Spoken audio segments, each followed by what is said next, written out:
இன்னைக்கு ஒட்டுமொத்த இந்தியாவையுமே திரும்பி பார்க்க வச்சிருக்கிற தளபதி விஜயோட முதல் மாநாட்டுக்கு 1990களிலேயே அஸ்திவாரம் போட்டாச்சு. சினிமாக்குள்ள விஜய் நுழைஞ்ச ஆரம்பத்திலிருந்தே அவர் அரசியலுக்கு வர்றதுக்கான அறிகுறிகள் நிறையவே இருந்துச்சு. எம்ஜிஆர், ஜெயலலிதா, விஜயகாந்துக்கு அப்புறம் விஜயோட பொலிட்டிக்கல் என்ட்ரி எப்படி ஆரம்பிச்சதுன்னு அவரோட பொலிட்டிக்கல் ஜர்னியை தான் இந்த வீடியோல பார்க்க போறோம்.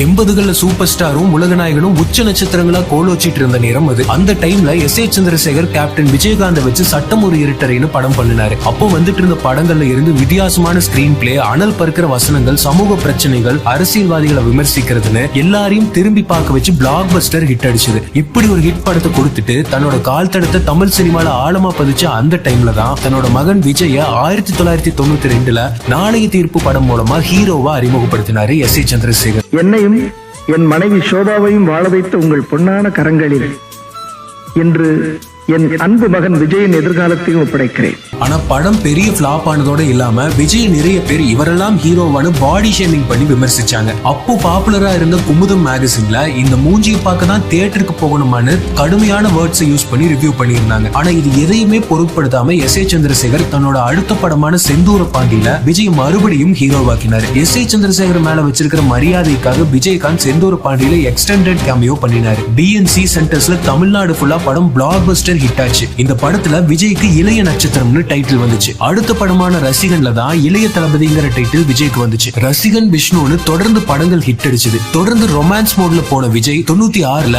அரசியல்வாதிகள் மட்டுமே பயன்படுத்துற மாண்புமிகுங்கிற வார்த்தையை டைட்டில்ல வச்சு மாண்புமிகு மாணவன்கிற படத்துல நடிச்சாரு. அராஜகம் பண்ற அரசியல்வாதிகளை அழிக்கிற ஹீரோவா விஜய் நடிச்சிருந்தாரு. கெட்டவங்களுக்கு நீங்க இப்படி பாதுகாப்பு கொடுக்க கூடாது. கொடுத்த யுத்தம் வரும். இது மாணவர்களுடைய யுத்தம். விஜய்க்கும் அரசியலுக்கும் உண்டான முதல் கனெக்ஷன் இந்த படத்துல தான் ஸ்டார்ட் ஆச்சு. ஹீரோவா நடிக்க தகுதி இல்லைன்னு சொன்னவங்க விஜயோட அடுத்தடுத்த படங்கள் பயங்கர ஹிட் ஆக அதே வாய் விஜய் புகழ்ந்து பேச ஆரம்பிச்சது. எஸ்.ஏ. சந்திரசேகர் மூலமா சினிமாக்கு வந்தாலும் விஜய் போட்ட ஹார்ட் ஒர்க்கும் எஃபர்ட்ஸும் தான் அடுத்தடுத்த படங்கள் ஹிட் ஆக காரணமா அமைஞ்சது. ஏன்னா எஸ்.ஏ. சந்திரசேகரை விட பெரிய லெவல்ல அப்போ இண்டஸ்ட்ரியில இருந்தவங்களோட பசங்களுக்கும் விஜய் மாதிரியே இனிஷியலா நடிக்க வாய்ப்பு கிடைச்சாலும் அவங்க யாருமே அந்த வாய்ப்பை தக்க வச்சுக்கல. ஆனா விஜய் தனக்குன்னு ஒரு பாணியை உருவாக்கி தமிழ்நாட்டு மக்களோட இதயத்துல ஒரு இடம் பிடிக்க ஆரம்பிச்சாரு. கொஞ்ச நாள்லயே விஜய்க்கு ரசிகர்கள் அதிகமாகி ரசிகர் மன்றங்கள் உருவாச்சு. அப்போ ரசிகர் மன்ற தலைவரா எஸ்.ஏ. சந்திரசேகர் தான் இருந்தாரு. அப்போவே ரசிகர் மன்றத்துக்கு தனியா ஒரு கொடி, உறுப்பினர் சேர்க்கைன்னு ஒரு அடிமட்ட தொண்டனா இறங்கி வலுப்படுத்த வேலை செஞ்சாரு எஸ்.ஏ. சந்திரசேகர். ரசிகர்கள் வந்து படத்தை பார்த்து செலிப்ரேட் பண்ணி பாலாபிஷேகம் பண்ணிட்டு போறதோட இல்லாம ரசிகர் மன்றங்கள் மூலமா இல்லாதவங்களுக்கு நிறைய உதவிகள் பண்ண ஆரம்பிச்சாங்க. அப்போ வந்து மின்சார கண்ணா படத்துல திமுக, அதிமுகன்னு எல்லா கட்சிகள் பேரையும் வச்சு ஒரு பாட்டு சர்ச்சையில சிக்கிச்சு.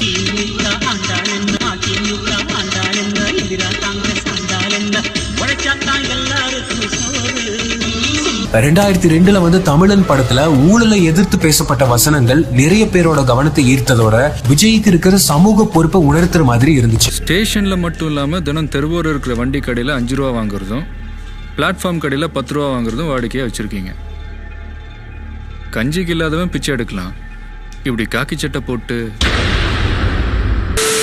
நம்ம நாட்டில் உள்ளவங்களுக்கு ஆங்கிலம் தெரியறதை விட, அறிவியல் தெரியறதை விட, வரலாறு தெரியறதை விட அடிப்படை சட்டம் கண்டிப்பா தெரிஞ்சிருக்கணும் சார்.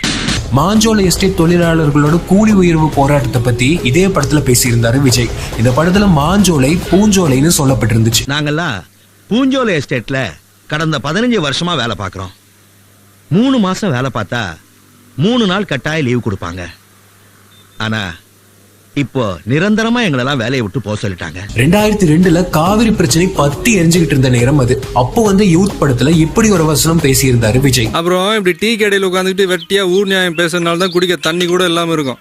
போய் வேலையை பாருங்க. திருமலை, கில்லி, திருப்பாச்சி, சிவகாசின்னு தொடர்ந்து பிளாக் பஸ்டர் ஹிட்ஸா கொடுத்து சூப்பர் ஸ்டாருக்கு அடுத்த பெரிய ஸ்டாரா இளைய தளபதி உருவாகிட்டு இருந்த நேரம் அது. அப்போ வந்து வசீகரா படத்துல விஜய் எம்ஜிஆர் ஃபேனா நடிச்சிருந்தாரு. சாங்ஸ்ல கூட எம்ஜிஆர் மேனரிசம்ஸ்ல டான்ஸ் பண்ணியிருப்பாரு.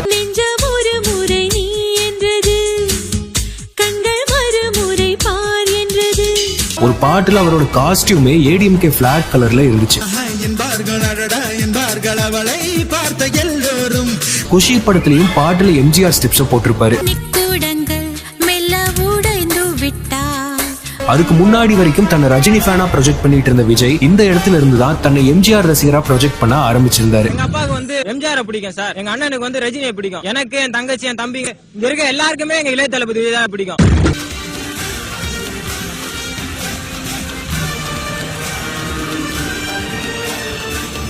காலகாலமாக இருக்கிற ஒரு ஃபார்முலா தான் எம்ஜிஆர் அவர்கள் பண்ண ஃபார்முலா தான்.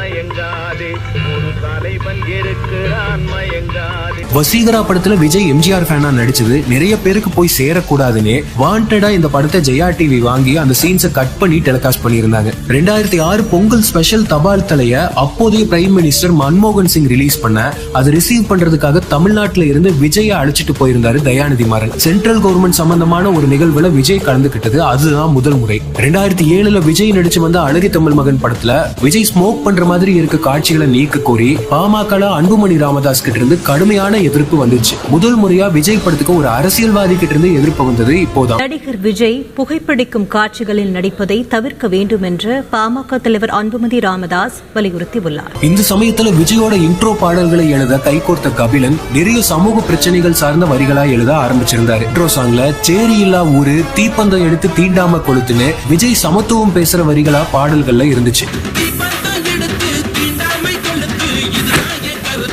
விஜயோட அரசியல் இதுவரைக்கும் சினிமால அங்கங்க ஒழிச்சிட்டு இருந்துச்சு. முதல் முறையா மக்களுக்காக குரல் கொடுக்க களத்துக்கு வந்தாரு. 2008 இலங்கையில நடந்த இனப்படுகொலைக்கு எதிர்ப்பு தெரிவிச்சு தன்னோட குடும்பத்தோட களமிறங்கி உண்ணாவிரதத்துல ஈடுபட்டாரு. விஜயோட உண்ணாவிரத அறிவிப்பை கேள்விப்பட்டதுமே ஆயிரக்கணக்கான ரசிகர்கள் அவரோட சேர்ந்து உண்ணாவிரதம் இருந்தாங்க. கிட்டத்தட்ட சென்னையில 5000 பேர் விஜயோட உண்ணாவிரதம் இருந்தாங்க. தமிழ்நாடு ஃபுல்லா 37 இடங்கள்ல அதே நேரத்துல விஜய் ரசிகர்கள் உண்ணாவிரதம் இருந்தாங்க.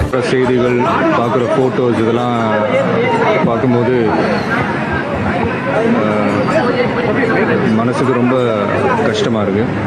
ஸோ அதனால் என்னுடைய நற்பணி இயக்கத்தில் இருக்கிற எல்லாரும் சேர்ந்து சென்னையில் மட்டும் இல்லை தமிழ்நாடு ஃபுல்லாக இப்போ வந்து சொன்னாங்க கிட்டத்தட்ட 37 இடத்துல இப்போ உண்ணாவிரதம் நடந்துகிட்டு இருக்கு. அது வரைக்கும் பொதுவெளியில சமூக பிரச்சனைகளை பேசாம இருந்த விஜய் ஈழத்தமிழ் மக்களுக்காக குரல் கொடுத்து அவரோட ரசிகர்களுக்கு ரியல் லைஃப் ஹீரோவா மாறினாரு.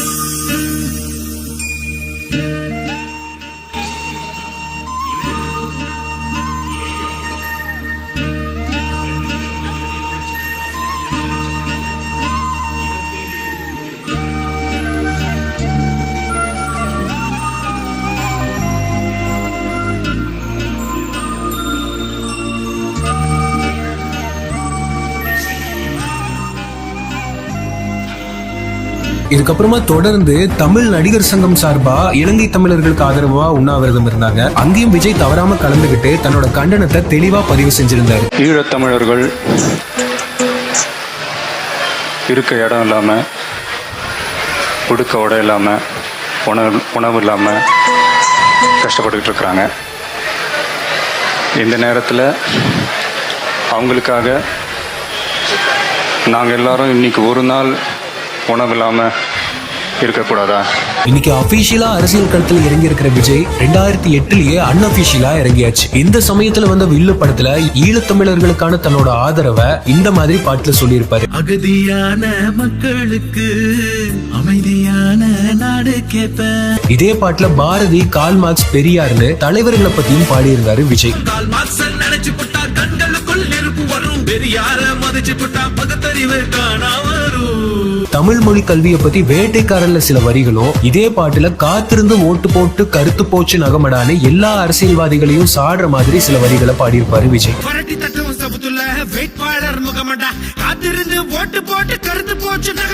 இருமொழி கொள்கை தாய்மொழியாகிய தமிழ், உலகத்திற்கான இணைப்பு மொழியாகிய ஆங்கிலம் என இருமொழி கொள்கையை தமிழக வெற்றி கழகம் பின்பற்றுகிறது. பிளாஷ்பேக். பள்ளிக்கூடம் ஆக்ஸ்போர்ட் மாறன, நீ தாய்மொழியில் கல்வி கற்று தமிழ்நாட்டை உயர்த்தணும். 2009 விஜய் தன்னோட ரசிகர் மன்றத்தை விஜய் மக்கள் இயக்கமா மாத்தினாரு. சொன்னா புரியாது, சொல்லுக்குள்ள அடங்காது, நீங்கெல்லாம் என் மேல வச்ச பாசம். உங்களால தான் நான் வளர்ந்தேன்.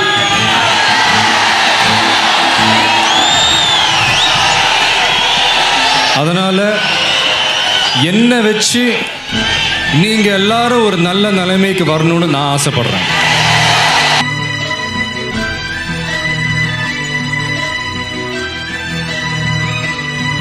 நான் சினிமால பெரிய நடிகரா இருக்கேன், நிறைய ஏழைகளுக்கு உதவுறேன், ஆனா என்னோட ரசிகர்கள் எந்த எதிர்பார்ப்பும் இல்லாம என்ன பார்த்து அவங்களும் நிறைய நலத்திட்டங்கள் பண்றாங்க. ரசிகர் மன்றம் ஒரு இயக்கமா இருந்தா இந்த உதவிகள் இன்னும் பெருசா இருக்கும்னு பேசியிருந்தாரு விஜய். இப்போல இருந்து இந்த இயக்கத்தை வலுப்படுத்த நம்ம எல்லாரும் சேர்ந்து வேலை செய்யணும். இது பின்னாடி என்ன ஆகும்னு எனக்கு தெரியல, ஆனா அரசியலுக்கு வர வேண்டிய நேரம் வரும்போது கண்டிப்பா வருவேன். அப்போ என்னோட குடும்பம், சினிமான்னு இது எல்லாத்தையும் தாண்டி மக்களுக்கு முக்கியத்துவம் கொடுப்பேன்னு அப்போ சொன்னதை இன்னைக்கு பேச்சு மாறாம பண்ணி காமிச்சிருக்காரு தளபதி.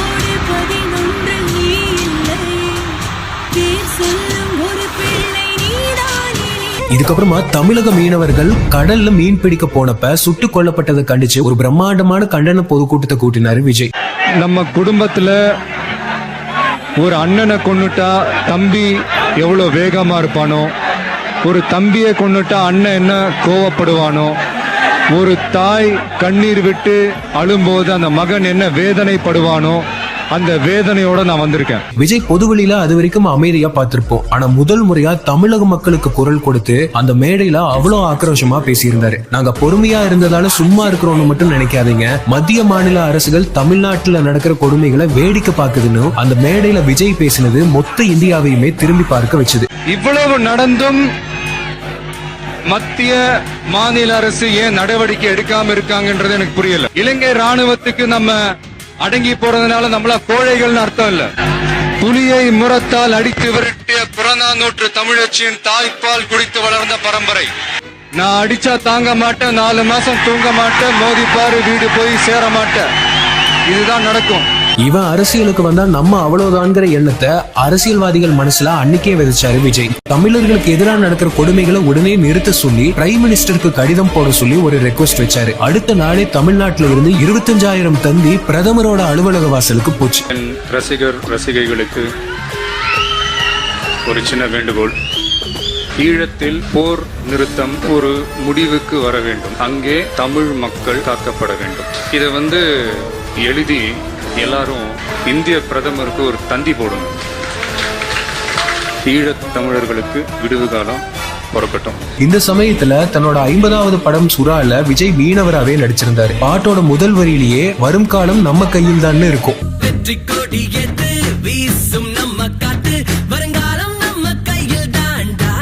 இந்த நேரத்துல தான் ராகுல் காந்தி கிட்ட இருந்து விஜய் மீட் பண்ண ஒரு அழைப்பு வந்துச்சு. விஜய் ராகுல் காந்தியை டெல்லிக்கு போய் மீட் பண்ணி இருந்தாரு. இவங்களோட முதல் சந்திப்பே 1 மணி நேரத்துக்கு பக்கத்துல இருந்துச்சு. அடுத்து ராகுல்ஜி அவர்கள் என்ன மீட் பண்ற அளவுக்கு நான் ஒன்றும் அவ்வளோ பெரிய ஆள் இல்லை.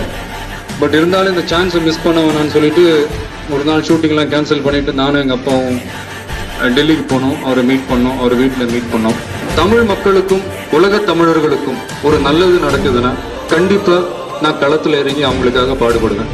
இன்னைக்கு தான் நல்லா இருக்கிறதுக்கு காரணம் அந்த தமிழர்கள் தான். இன்னைக்கு நான் சாப்பிடுற சாப்பாடு அவங்க கொடுக்கறது தான். இது நடந்ததாலேயே அப்போ ரிலீஸ் ஆக காத்திருந்த காவலன் படத்துக்கு அப்போதைய டிஎம்கே கவர்மெண்ட்ல இருந்து சில பிரச்சனைகள் கொடுத்தாங்க. ஏற்கனவே வேட்டைக்காரன் எம்ஜிஆர் பட டைட்டில் வச்சிருந்த விஜய் காவல்காரனா எம்ஜிஆர் பட டைட்டிலையும் கேட்க சில அரசியல் கட்சிகள் தலையிட்டாலா அது கிடைக்காம போக பின்னாடி காவலன் டைட்டில் வச்சாங்க. டிஎம்கேவோட ஏற்பட்ட இந்த சிறு உரசலை தொடர்ந்து விஜய் அவரோட அப்பா எஸ்.ஏ. சந்திரசேகரோட போயஸ் கார்டன்ல இருக்க ஜெயலலிதா வீட்டுக்கு போய் சந்திச்சாங்க. அப்போ வந்த எலெக்ஷன்ல எஸ்.ஏ. சந்திரசேகர் கே நகர் உட்பட சென்னையோட சில பகுதிகளில் ஏடிஎம்கேக்காக பிரச்சாரம் பண்ணியிருந்தாரு. எலெக்ஷன்ல ஏடிஎம்கே பெரிய வெற்றி அடைஞ்சு ஜெயலலிதா முதலமைச்சரானாங்க. அப்போ ரிலீஸ் ஆன வேலாயுதம்ல நான் ஆளுங்கட்சின்னு விஜய் சொல்ற மாதிரி ஒரு வசனம் இருந்துச்சு. ஒரு பிரபல பத்திரிகையில எஸ்.ஏ. சந்திரசேகர் கொடுத்த இன்டர்வியூல ஏடிஎம்கேவோட இந்த வெற்றிக்கு விஜயும் ஒரு காரணம்னு பேச இதை கேள்விப்பட்டு கோபமானாங்க ஜெயலலிதா. 5 வருஷத்துக்கு ஒரு தடவை உங்க கோவத்தை காட்டின ஆட்சி மாற்றம் வருது இல்ல, அப்பப்போ உங்க கோவத்தை காட்டி பாருங்க, அரசியல் மாற்றமே வரும். எம்ஜிஆரோட என் ரத்தத்தின் ரத்தமே, கலைஞரோட உடன்பிறப்பேன்னு ரெண்டையும் தன்னோட பாட்டுல வச்சாரு விஜய்.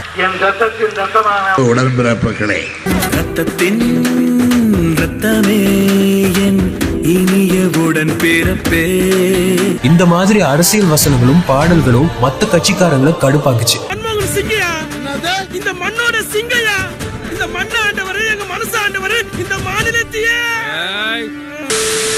உலகத்திலேயே சுயமரியாதை பத்தி அதிகமா பேசுறதும் தமிழன் தான், அது அடிக்கடி அசிங்கப்படுத்துறதும் தமிழன் தான். நீ இல்ல தம்பி, இல்லனா வாழ முடியாதா? வாழணும், நம்ம வாழ்க்கை நம்ம கையில தாங்கிற தன்னம்பிக்கை வரணும். உன்கிட்ட ஆளு, அதிகாரம், பணம், பதவின்னு சகலமும் இருக்கலாம். என்கிட்ட நேர்மை இருக்கு, நெஞ்சில தில் இருக்கு. எல்லாத்துக்கும் மேல எனக்கு ஒண்ணு நான் உயிரை கொடுக்க ஒரு கூட்டமே இருக்கு. மோதணும்னு முடிவு பண்ணதுக்கு அப்புறம் மந்திரின்னு பார்க்க மாட்டேன், மன்னர்னு பார்க்க மாட்டேன், மோதி பார்த்துருவேன்.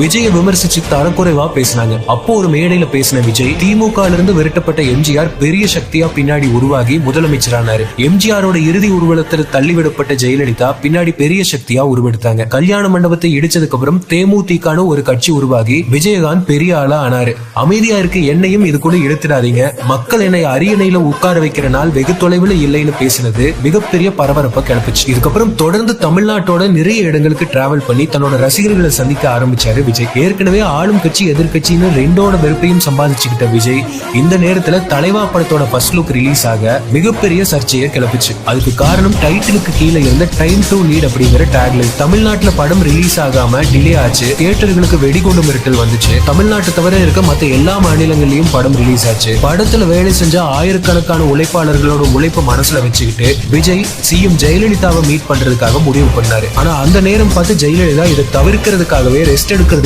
கோடநாடு போயிட்டாங்க. விஜய் அன்னைக்கே கிளம்பி கோடநாடு போனாரு. ஆனா ஜெயலலிதா மீட் பண்ண பெர்மிஷன் தராம திருப்பி அனுப்பிட்டாங்க. அந்த ஆட்சியை புகழ்ந்து பேசி வீடியோ வெளியிட வேண்டிய நிர்பந்தத்துக்கு தள்ளப்பட்டாரு தளபதி. அதுக்கப்புறம் தான் படம் ரிலீஸ் ஆச்சு. அம்மா அவர்கள் தமிழகத்தில் எவ்வளோ நல்ல விஷயங்கள் அவங்க செஞ்சுக்கிட்டு இருக்கிறாங்க. தமிழகத்தையே ஒரு முதல் மாநிலமாக கொண்டு வரணும்னு சொல்லி உழைச்சிக்கிட்டு இருக்கிறாங்க. ஸோ தமிழக மக்களுக்கு இவ்வளோ நல்லது செய்கிற அவங்க இந்த தலைவா பிரச்சனையிலையும் தலையிட்டு இதுக்கு ஒரு நல்ல முடிவு கொடுத்து கூடிய சீக்கிரம் இதை ரிலீஸ் பண்ணுவாங்கன்னு நாங்கள் நம்புகிறோம். தலைவா படத்திலையும் சில அரசியல் வசனங்கள் இருந்துச்சு. வாழ்றதுக்காக தான் மனுஷன் உருவாக்குனா ஜாதி மதம் இனம் மொழியெல்லாம், செத்ததுக்கு அப்புறம் எல்லாம். விஜய் ரசிகர்களை வேகமூட்டுற மாதிரி தலைவா பாட்டுல சில வரிகளை எழுதியிருந்தாரு. 2014 ரிலீஸ் ஆக வேண்டிய கத்தியும் தள்ளி போச்சு. லைகா புரொடக்ஷன்ஸோட ஓனர் இலங்கையோட அப்போதைய அதிபர் ராஜபக்சேவோட தொடர்புல இருந்ததால அவங்க படத்துல விஜய் நடிச்சதால அவர் தமிழின துரோகின்னு சில பேர் போராட்டம் பண்ண அப்போ ஒரு மேடையில இப்படி உருக்கமா பேசியிருந்தாரு விஜய். என்னை தியாகின்னு நான் சொல்லிக்க மாட்டேன், பட் அதே நேரத்தில் சத்தியமா நான் துரோகியும் கிடையாது. கத்தி படத்துல விவசாயிகளோட பிரச்சனையை பேசினதால நிறைய பேரோட மனசை தொட்ட தளபதி அப்போ பெரிய பிரச்சனையா போயிட்டு இருந்த 2G பத்தி விஜய் பேசின வசனங்களால ஒரு குறிப்பிட்ட கட்சியோட கடுமையான கோபத்துக்கு உள்ளானாரு விஜய். 2Gனா என்னையா? அலைக்கற்று காத்து, வெறும் காத்த மட்டுமே வித்து கோடி கோடியா ஊழல் பண்ற ஊரியாது. கத்தி படத்தோட 50வது நாள்ல திருநெல்வேலியில ரசிகர்கள் மத்தியில வேற மாதிரி பேசினது மறுபடியும் அரசியல் களத்துல பரபரப்பை கிளப்பிச்சு. நம்ம கையில என்ன ஆயுதத்தை எடுக்கணும்னு நம்ம எதிரி தான் தீர்மானிக்கிறான்னு சொல்லுவாங்க. நம்மள வெட்ட வர்ற எதிரி கிட்ட நம்ம வெள்ள கொடி காட்டி நிற்க முடியாது இல்லையா? அவனோட போக்கிலே விட்டுணும். சாஃப்டா பேசினா சாஃப்டா பேசணும், வேற மாதிரி பேசினா நம்மளும் வேற. இத காரணம் காட்டியே அவரோட அடுத்த படமான புலி ரிலீஸ் டைம்ல விஜயோட வீடு மற்றும் ஆபீஸுக்கு இன்கம் டாக்ஸ் ரைடு விட்டாங்க. புலி திரைப்பட தயாரிப்பில் கருப்பு பணம் முதலீடு செய்யப்பட்டதாக வந்த புகாரை அடுத்து இந்த நடவடிக்கை எடுக்கப்பட்டுள்ளதாக அதிகாரிகள் கூறினர். புலி படத்துல வந்த மனிதா மனிதா பாட்டிலையும் ஈழத்தமிழர்களை மனசுல வச்சு சில வரிகளை எழுதியிருந்தாங்க.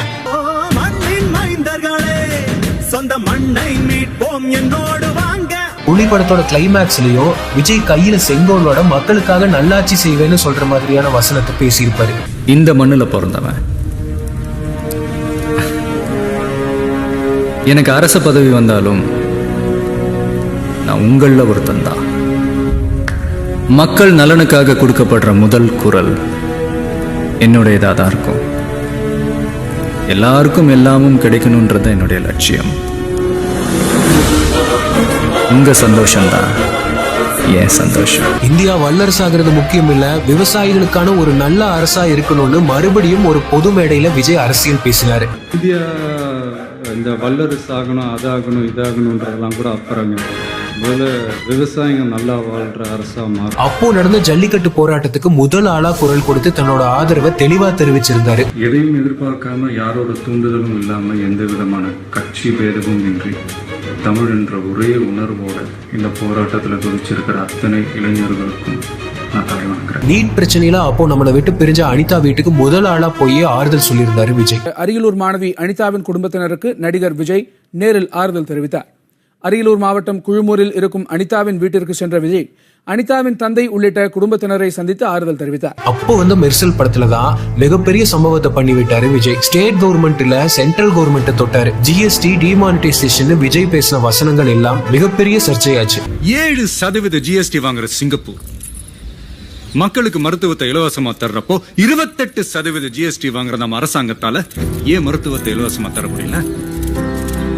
பிஜேபியோட மாநில தலைவரா இருந்த தமிழிசை சவுந்தரராஜன் இந்த படத்துக்கு தடை போடணும்னு சொல்ல ஹெச் ராஜா ஒரு படி மேல போய் விஜயோட மதத்தை விமர்சிச்சது பெரிய சர்ச்சையாச்சு. இவரோட ரியல் நேமே அதுதான்.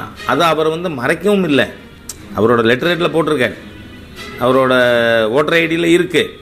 அப்போ அதை நான் ஜஸ்ட் அவரோட பேரை போட்டதுல வாட் இஸ் ராங்? ஒட்டுமொத்த தமிழ் சமூகமோ தமிழ் சினிமா நடிகர்களோ விஜய்க்கு ஆதரவு கரம் நீட்டினாங்க. இளைய தளபதி தளபதியா மாறினாரு. இதனால இன்னொரு தளபதிக்கு கோபம் வர அந்த கட்சியில பிரச்சனை வெடிச்சது. தொடர்ந்து வந்த சர்க்கார் படம் முழு படமுமே ப்ராப்பர் அரசியல் படமா வந்துச்சு. ஒரு விரல் புரட்சி பாட்டோட இந்த படம் முழுக்க இப்போ இருக்கிற எல்லா அரசியல்வாதிகளையும் விமர்சிக்கிற மாதிரி சில வசனங்கள் இருந்துச்சு. இந்த பிராண்ட் அழிக்கிறதுல தான்டா நான் ஸ்பெஷலிஸ்ட். இப்போ தக்காளி சாஸ் கம்பெனிக்காரன் சொல்றது தான் வேலை. 40 ரூபா தக்காளி வெறும் 6 ரூபாய்க்கு வாங்கிட்டு போவான்.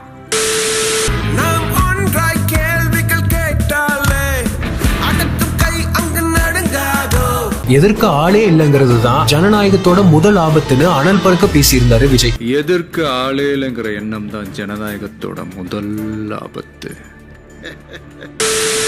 ஆட்சியில உட்கார்ந்துட்டா 5 வருஷம் என்ன வேணாலும் ஆடலாம்ன்ற அவனுங்களோட இந்த திமிரு அடக்கணும்னு தான் அப்படிதான் பண்ண. இலவசங்களை தூக்கி எறிஞ்ச காட்சியால நிறைய கட்சி தலைவர்கள் கடுப்பானாங்க. படத்தோட ஆடியோ லான்ச்ல விஜய் பேசினதே பெரிய பேசு பொருளா ஆச்சு. இல்லனா படத்துல முதலமைச்சரா நடிக்கல, ஒருவேளை நிஜத்துல முதலமைச்சர் ஆனா முதலமைச்சரா நடிக்க மாட்டேன். ஒருத்தன் கிளம்பி வருவான், அடிபட்டு நொந்து நூலாயி அவன் லீடரா மாறுவான். அவனுக்கு கீழே நடக்கும் பாருங்க ஒரு சர்க்கார். தொடர்ந்து விஜய் அடுத்தடுத்த மேடைகள்ல என்ன பேச போறாரோங்கிற எதிர்பார்ப்பு அதிகமாகிட்டே போச்சு. தமிழ்நாட்டோட மிகப்பெரிய சக்தியா விஜய் உருவெடுத்தாரு. அரசியலுக்கு அவர் வரமாட்டாருன்னு நிறைய விமர்சனம் வந்த நிலையில பிகில்ல இப்படி ஒரு வசனம் பேசியிருப்பாரு விஜய். வேணான்னு ஒதுங்கி நிக்கிற முடியாம இல்ல, தேவையில்லாம என்னதுக்குள்ள இழுத்து விட்டாதீங்க, உங்களுக்கு தான் நல்லதில்லை. இறங்கணும்னு முடிவு பண்ணிட்டேன்னா சைலண்டெல்லாம் வர மாட்டேன். விஜய் வீடு ஆபீஸ்ல எல்லா இடத்துக்கும் மறுபடியும் இன்கம் டேக்ஸ் ரைடு விட்டாங்க. ஆனா ஒண்ணுமே கிடைக்கல. அன்னைக்கு சாயங்காலமே நெய்வேலியில மாஸ்டர் பட ஷூட்டிங் ஸ்பாட்ல அங்க இருந்த வேன் மேல ஏறி மொத்த கூட்டத்துக்கு நடுவுல விஜய் ஒரு செல்ஃபியை போட்டு மாச கிளப்பி விட்டாரு. 2021 ஊராட்சி தேர்தல்ல விஜய் ரசிகர்கள் 129 தொகுதிகள்ல நின்று 110 தொகுதிகளுக்கு மேல ஜெயிச்சது மத்த அரசியல் கட்சிகளை பீதியில தள்ளிச்சு.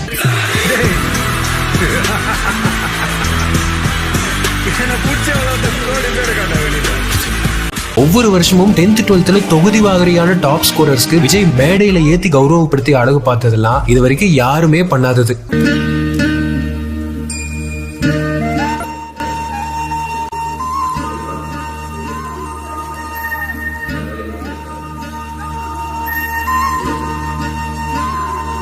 சமீபத்துல கள்ளக்குறிச்சியில விஷச்சாராயம் குடிச்சு இறந்து போனவங்களோட குடும்பத்தை நேர்ல போய் ஆறுதல் சொல்லி எல்லார் மனசுலயும் இன்னும் ஆழமா இறங்கினாரு விஜய்.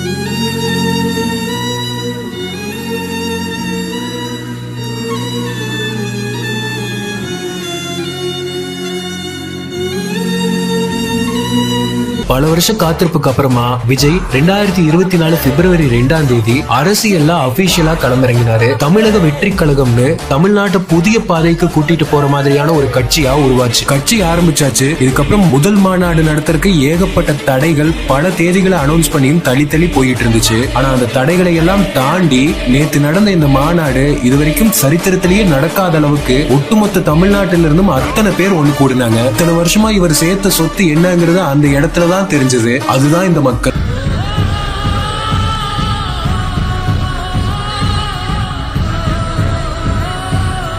மறுபடியும் ஒரு சினிமா நடிகர் அரசியலுக்கு வந்திருக்காரு, இவர் என்ன பண்ணிட போறாரு, இவர் ஒரு இன்ட்ரோவர்ட், அப்படி ஸ்டேஜ்ல என்ன பேசிட போறாருன்னு வச்ச விமர்சனங்களுக்கு எல்லாம் பேசின வாய்களை எல்லாம் அடைக்கிற மாதிரி விஜய் நேற்று மாநாட்டுல பண்ண சம்பவம் மொத்த இந்தியாவையும் திரும்பி பார்க்க வச்சிருக்கு. எல்லா அரசியல்வாதிகளுக்கும் ஒரு பெரிய பயத்தை காட்டியிருக்கு. தமிழ்நாட்டு மக்களுக்கு ஒரு நம்பிக்கையை கொடுத்திருக்கு. இங்க யாரு மேல யாரு கீழே அப்படின்ற பாகுபாடெல்லாம் எப்போ நம்ம பார்க்க போறதே இல்ல.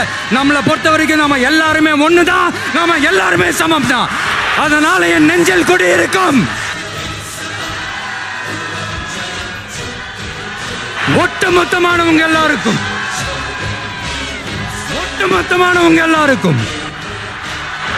என்னோட உயிர் வணக்கங்கள்.